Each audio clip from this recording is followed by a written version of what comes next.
আমরা কোভিড শুনলে ভয় পাই, কিন্তু যাই হোক কোভিড এখনো বাংলায় প্রাইভেটে কে কী করছে আমরা জানি না, তার দায়িত্ব তো আমাদের নয়, তাদের পেশেন্ট দিতে হয়। আমাদের সরকারিভাবে যে রিপোর্ট আমাদের কাছে আছে, তথ্য আছে,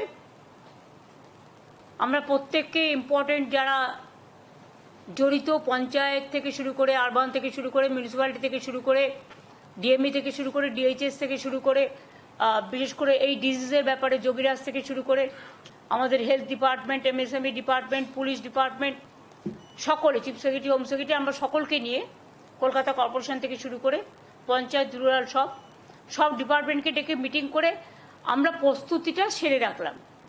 ফার্দার যদি হয়, আমরা আশা করছি ওই প্যান্ডামিক আর হবে না, কারণ WHO অলরেডি বলে দিয়েছে it is not pandemic, it is endemic, এরকম কিছু একটা শুনেছি। I may not be correct, please cross check. কিন্তু আমরা যেটা মনে করি যে সতর্ক আমাদের থাকতে হবে, কোনো প্যানিকই ক্রিয়েট করা নয়। যদি বাই চান্স সেরকম কিছু হয়, আমাদের প্রস্তুতি তৈরি থাকবে, এটা নিয়ে ভয় পাওয়ার কোনো কারণ নেই। কিছু কিছু ক্ষেত্রে যাদের কোমরবিডিটিস আছে, যাদের লাংসের প্রবলেম আছে, চেস্টের প্রবলেম আছে, হার্টের প্রবলেম আছে, বা অন্যান্য নানা রকম প্রবলেম থাকতে পারে, এবং sometimes ageing is also the factor. সর্দি কাশি হলেও আমরা ভাবি, সর্দি কাশি হলেও একটা বুকে কফ জমে থাকলে শ্বাসকষ্ট হয়, যার জন্য নেবুলাইজার করা হয়, করে ওটাকে ক্লিয়ার করা হয়। তারা ডাক্তার দেখান, ট্রিটমেন্ট করুন। সরকার আপনাদের সাথে সবসময় ছিল, আছে, থাকবে।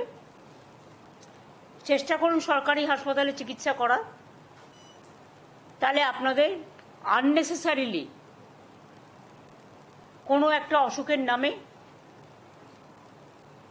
বেশি টাকা খরচ হবে না। যার সত্যি প্রয়োজন তাকে যা যা দেওয়া দরকার সব কিছুই সরকারি হাসপাতালে আছে, এবং এখন অ্যান্টি কোভিডও ভ্যাকসিন বেরিয়ে গেছে, ভ্যাকসিন সবাই নিয়েছে। সুতরাং আমরা নিজেদের ইন্টারেস্টেই নিজেরা মিটিংটা করলাম, যাতে ফার্দার যদি কখনো সেরকম পরিস্থিতি হয় তখন আমরা যেন প্রস্তুতিটা রেখে দিতে পারি, যাতে কোনো অসুবিধে লোকের না হয়। কিন্তু এখনই আমরা এ ব্যাপারে কোনো সিদ্ধান্ত নিচ্ছি না, তার কারণ সেই সিচুয়েশন তৈরি এখনো হয়নি।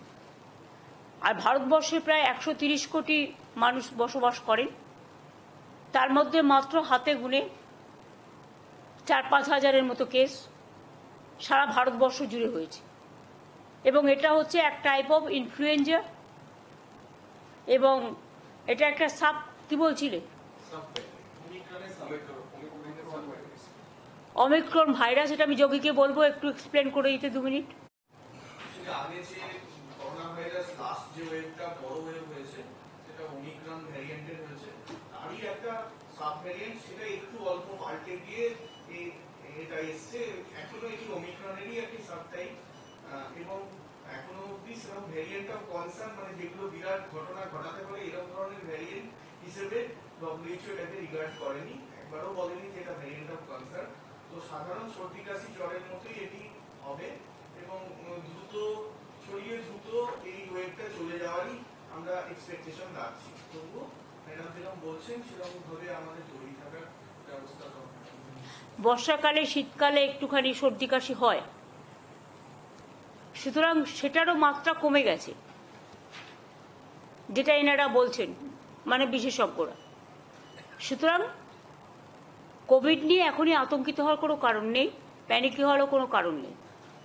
স্বাভাবিক অবস্থায় বজায় থাকবে, তবে সতর্কতা অবলম্বন করার জন্য যার যেটুকু করার সেটা তাদের নিজেদের মধ্যেই রাখবে, এইটুকু আর কি। এটা নিয়ে আজকে মিটিং ছিল, এই পর্যন্ত।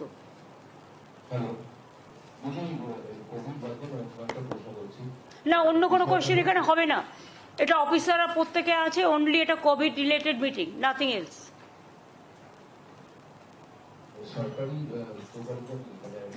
যেটা সেটা হচ্ছে যে যে জগন্নাথ মন্দির তো ভীষণ ফেমাস। প্লিজ আমি আপনাদের বলছি, this is only Covid related. Please understand your limitation also. I understand my limitation. হেলথের মিটিংয়ে জগন্নাথ দেব আসবে না, জগন্নাথের মন্দিরে জগন্নাথ দেব আসবে, ঠিক আছে?